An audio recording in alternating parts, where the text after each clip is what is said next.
recording going? Hey. All right. Forgot to do the title slide. Oh well. Welcome to Tech Time. This is preparing documents for, basically anytime you want to use a Photoshop file, it's better to have these ideas in mind before you start because it's going to save you time, make it more efficient, make the final outcome just that much better, and you'll also get to the end quicker and you won't have that much to repair or redo when you get to the end. So some of the things to keep in mind when you're starting a Photoshop document is I think it's an obvious one, but you never know. It's only obvious once you know it, is the dimensions. Like how big is your final document going to be?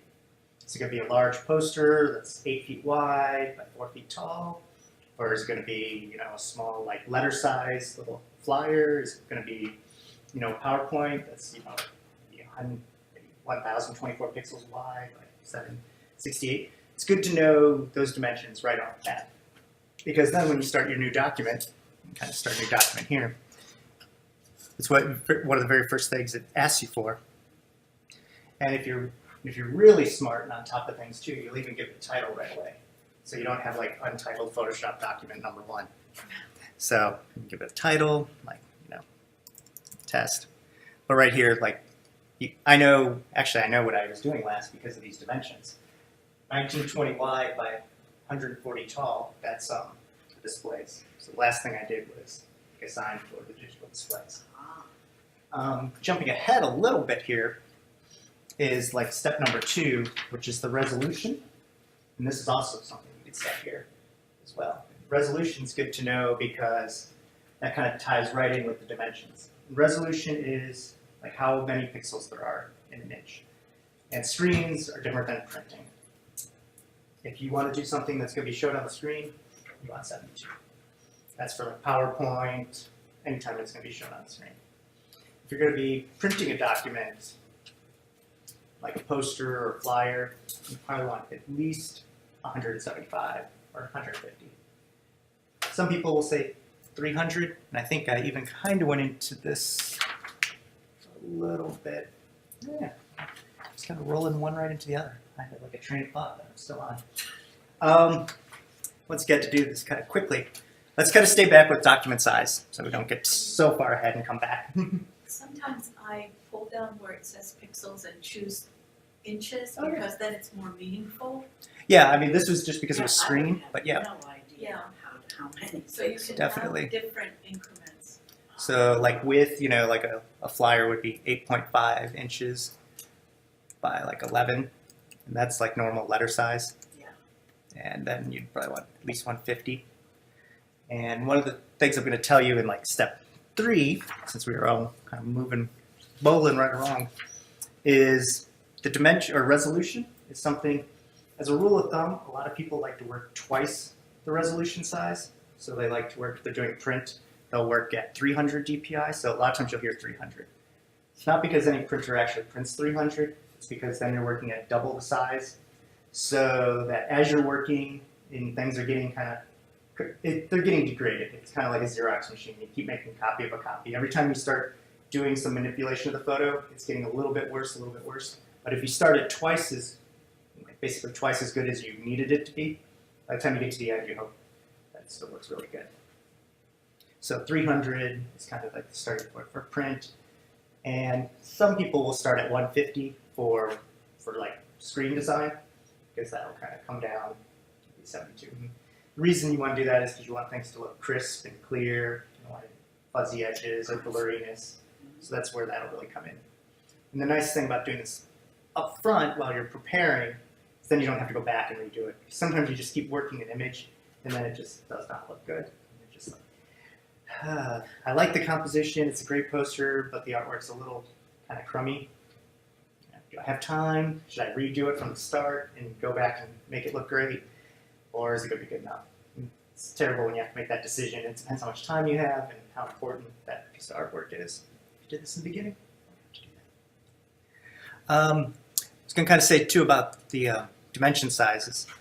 Like if you have a document, like this is something from the wearing, you have a document, they gave it to you, you really don't know anything about it yet. but you know what size you're going to need it. Like I know this image is going to go on a website, so it's going to go on the internet. So I'll go over here to like image size and under image, and I kind of get the same type of thing. And Susan, they're always great there. They kind of have quadrupled it again because they were always told they do 300, and they were told 300 because that's double of the 150 that they need. So Susan's heard by doubling of the doubling, so now she scans everything at 600. I'm like, okay, all right. So they have some serious file sizes. And that's how many pixels it is. And once again, yeah, you could change it to inches if you wanted to know how many inches.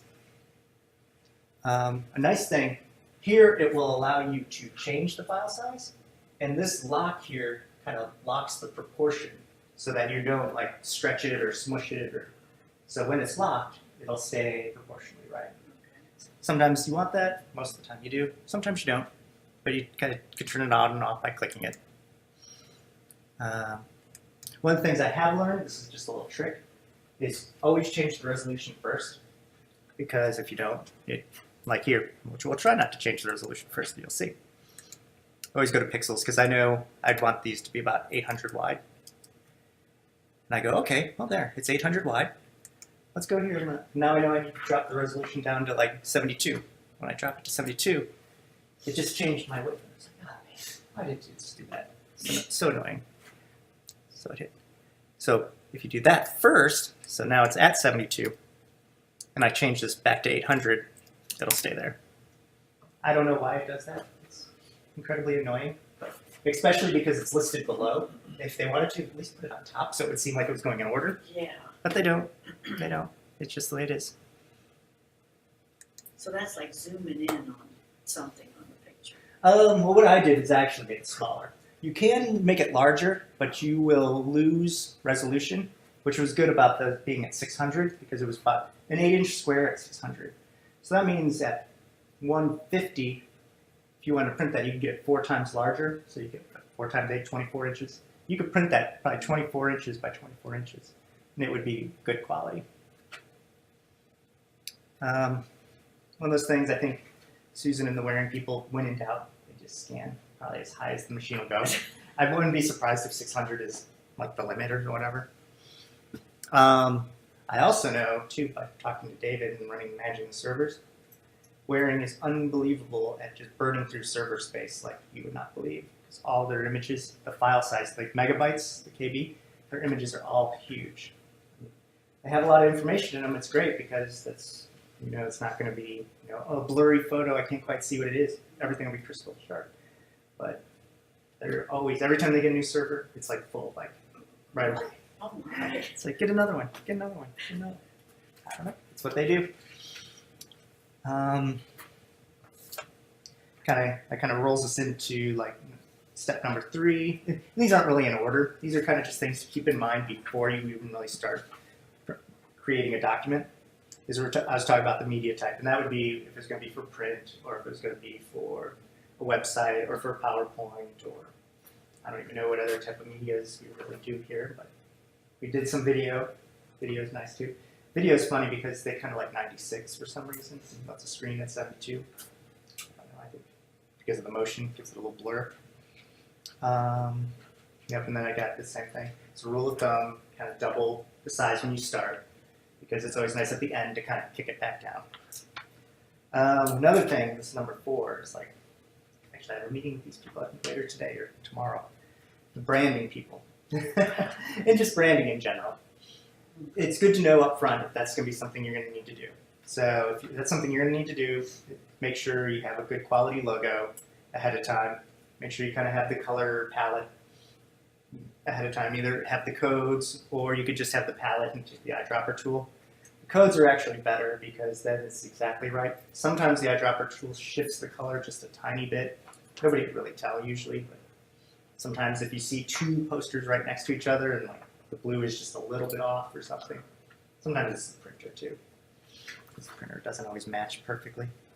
Good to know though, if you're going to be doing branded stuff, have the official stuff with you. That kind of gets 4. All right, that kind of moves on to number 5. Photoshop, typically you're always bringing in other elements into Photoshop. Very rarely, some people do, kind of create right in Photoshop and start painting objects. Some people do, but I don't. So you're going to have photos, you're going to have graphics, you're going to have logos, you're going to have like charts. It's kind of one thing too, if you don't really want to get started or you don't have the ability to get started yet, you just get a file together and start getting all the resources that you need before, kind of laying out all your tools before you start working. And you'll know if you're missing something or if something is not a good enough quality yet. Because you might need to do a chart, like in somebody's poster that they're presenting. It would be a huge poster, 8 feet wide, and the chart you have is like 100 pixels wide. It's like you're never going to be able to blow that up and make it a poster-sized graphic. So it'll kind of let you know that you got to contact this person and somehow get the chart or the graphic or make a new one. But at least you know that before you start, and you're like get stuck halfway in the middle. Once again, you can get a different color scheme. Just a color scheme in general is always kind of good to have. That way you kind of don't have to spend a lot of time choosing colors. It's just like, I know what colors I'm going to be using. I know if it has to match something, which is nice because the things all look all coordinated. And then kind of just down to 6, this is something to keep in mind in the beginning, but it's actually more an end thing. It's just what type of format your poster or your artwork needs to be when it's finally done. Do the people want a JPEG? Do they want a TIFF? Some people want the Photoshop file. A lot of people who print actually want PDFs, which is really good because Photoshop does do like a save to PDF, so you save as, and you get like a trillion different options. But this is always good because you usually get the spec from whoever you're doing. Like if you're sending it out to be printed from somebody, the printer will tell you, hey, I want a PDF that's 200 DPI. It's like, all right, cool, I know. I will make a save on PDF, and I think right somewhere in here you have Photoshop PDF. Or sometimes they want TIFFs. What's the difference between all those things? It's just the different math that they use to compress them. Some of them actually retain the layers and the edits. They're more editable than others. Some are more flattened. It's like the picture becomes just a solid piece, which is usually smaller. So a lot of printers will like that, especially if they're doing a book or something. They like the smaller files because they're not going to edit them. They don't care. They just want the final smushed edit. And then there's just kind of rules of thumbs what formats do things better. Like JPEGs do photographs better. Like if you're going to be doing stuff for the web or for PowerPoint and it's a photograph, you're going to want to do a JPEG. GIFs, on the other hand, the GIFs, they do graphics better. So they do logos, charts, any type of clip art. They do that type of stuff better. And they're small. There's a couple other formats like PNGs, SVGs. Those are really good, but their file sizes are very large. So it'll make load time slow. Like it'll make your PowerPoint slow. It'll make your web page load slow. If you don't really care about that, but you care more about the quality and you don't care about the speed, it's a trade-off you can make.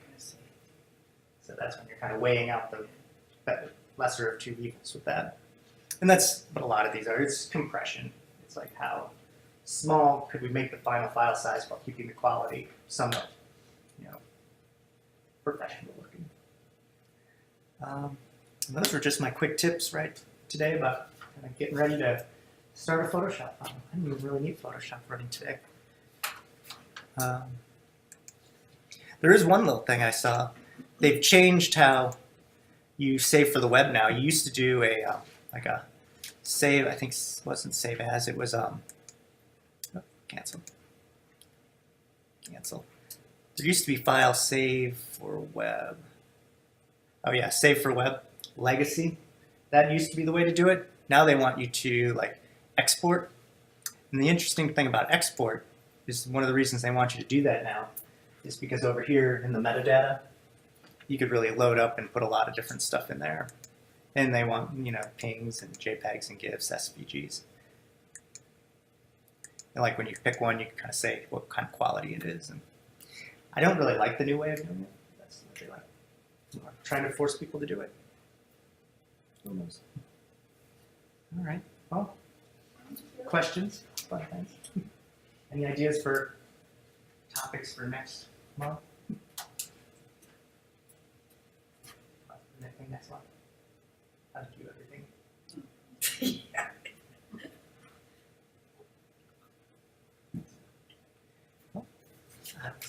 Thank you so much. You're welcome. Does a TIFF display on the